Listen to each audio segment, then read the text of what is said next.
everyone. So today we will see the answers for three topics of bash questions that that I've given in yesterday's video, and three topics we'll cover in next video. So let's go. So today we will see some answer for like shell scripting commands, what we will use and all for. So there were six part, I guess. We will see today for basic file and text processing, automation and monitoring, and then string uh, and pattern matching. Today, then we will be left with user and permission, looping and condition, real world DevOps scenario that we'll see in next video.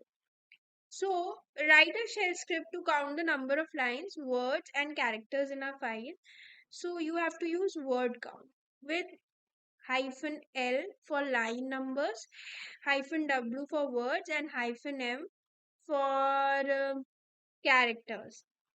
I can show you like in Git Bash, there is one file DevOps fresher resume I have taken, and I have tried doing the word count, just the line numbers, it is giving 96. If I'm doing just hyphen word, then it is giving the count of words, and if I'm doing hyphen M, so it is giving the count of characters. So characters by characters, words means like right is one word, I is one word, and character means W, R, I, these are characters. So how would you write a script to find duplicate line in a files and remove them? So basically you can use awk. Awk, what it does, awk reads each line in a file. So awk, okay, and there is a difference between you know uh, awk and said, which can be asked. So awk works row, like each line it reads, so it works uh, row wise, you can say. So when a dollar seen dollar zero, like sorry, not dollar exclamation means dollar zero means one, the line itself is dollar zero. So each line will be an input, and if that line is a unique line, like it has not came earlier, so that will get appended in the next file. But if that line gets these if that line is not something, it's a duplicate line, so that line will not be appended in a output file. So altogether we are creating a new file which is not having a duplicate lines. Then write a script to print the fifth line of a file without using set. So you can use head and tail combination. You can use awk also. Okay, so awk you have to awk nr means number of records, and you have to give 5. So it will print the fifth line. Okay, and head, what head does, head gives the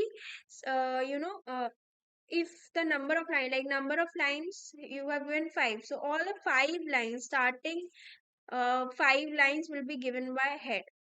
Now tail hyphen m, so now you want the, once you get all the 5 lines, you need the last line. So tail will give the lines from the ending. So now after taking out the 5 lines, you just do tail and hyphen n the first line, so from bottom it will pick up the fifth line. So given a log file, extract a unique IP address and sort them. So for sorting, you can, and for unique IP address, so there are like removing the duplicates and sorting them. So that is performed by sort hyphen u. Hyphen u is just giving the unique IP address. Now, how we are grepping the unique, the IP addresses, that the IP address is valid or not, or reading the IP address from the log file only. just reading the IP address.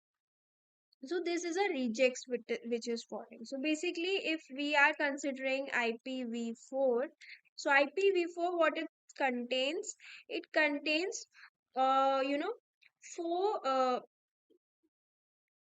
it contains 4 octets of 8 bits. So there will be, something like 198.163.0.1, something like this. So these are 4 octets, like four dots are there, and these are all octets. Like there will be, so 198 is 1, 2, 3, 4, 5, 6, 7, 8. Similarly, it have 1, 2, 3, 4, 5, 6, 7, 8, and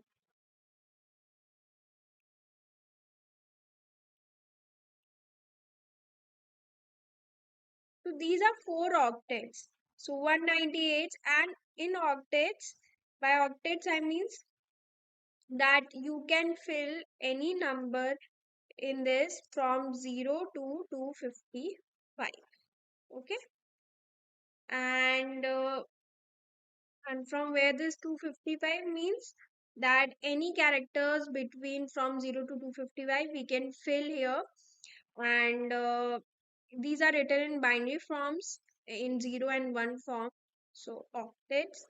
And 2 to the power 8 is 256, and we are counting from 0. That's why from the range is from 0 to, like, these spaces, like this number will not go above 255 in IPv4. Okay, and these can be written in binary form as well, like 1 0 start from 0 0 0 0 0 0 0 8 8 1 2 3 4 5 6 7 8.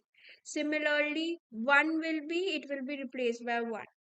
Similarly, 2 will be, this part will be replaced by 1. So in this way you will write the uh, you know uh, the binary numbers. So this is all about, so this is basically the regex that has been, uh, taken care, that how only the unique IP address will be sorted.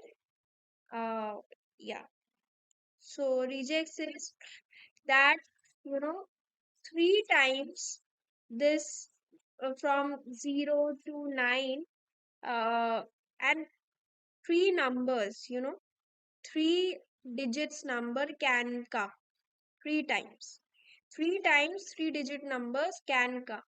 So repetition is 3, and then, dot, and then dot will be there. So in this way the regex is formed, and that sorts are unique IP address. This regex is that from, 0 to 9, any character can fill 3 times, with a dot, and this last one will not have a dot. So for that, it is written like this. So it is just that four groups will be there, like 4 times it will be there, and it should be filled with 0 to 9 characters. So that is just a check for the IP address. Now comes automation monitoring, like write a script that checks disk usage, sends an alert. So for checking the disk usage, you are using DF, and then we are using the combination, because when we do DF normally, you will get, for each disk you will get, there will be five, 6 columns: percentage, name, what is mounted, what. But you only want the usage. That's why, these combinations are used, and only we are taking out the, the disk usage for root. So df of root and tail -1. Okay, like we are extracting the line, and then from there the, which word we want to pick, and then we, after getting that number, we are comparing. Because when you just do df command, you don't get the usage directly. There will be many more things will come as an output. So that's why you need to do this, and then using the curl command, and you can set in the alert. Next is like create a script to monitor whether a process is running. So process, we are doing pgrep, and we are doing pgrep for the process. And if we found that the exit code of this uh, of this command is 0, means the process is running. But if it is 1, so means process is not running. So in this way we find out if the process or if the service or it is running or not. Then write a script to check if a given port is open on our server. So for that we use netcat, and we are doing 3 times we are checking that of this host and port is accessible or not. And if it is accessible, then uh, yes, then we are saying that yeah, given port is open on server or not. Then schedule a cron job using shell script to backup directory daily. So that for creating backup, we are just this is a script, and this can be scheduled using a cron job. But the script to create a backup is just creating a tar file of a backup directory with a timestamp. So basically we are appending the timestamp and we are creating the tar file. Then string, and write a script that accepts a string and check if it is palindrome. So palindrome means we are reversing, and then we are checking if the original and the reverse string are similar, then it is a palindrome. So basically first we are converting to everything to a lower case, case insensitive, check and space, removing space, and then we are reversing is so this command will echo the clean output and print each word in a reverse. So it will give us a reverse string, and then we can check that if it's a palindrome or not. Then write a script to extract the domain name from the URL, just this name. So of course then we are using the regex for it, and then we are taking out the domain name. Print only that contain a specific word. So for that we are using the grep command. So yeah, this is a kind of solution. Maybe you are having different approach, you are also correct in that, but just the commands that you should know, that okay, for this, when the interviewer asks you question, and instantly it should hit that we should use this command. So by this practice we will be uh, at least efficient, that even if we don't know the script at that moment, we don't give the exact script or correct script, but we give the correct command that we would use. So yeah, that's all for today's video. That's all for today's video. I hope it's helpful. Please let me know your views in the comment section. Till then, take care. Bye.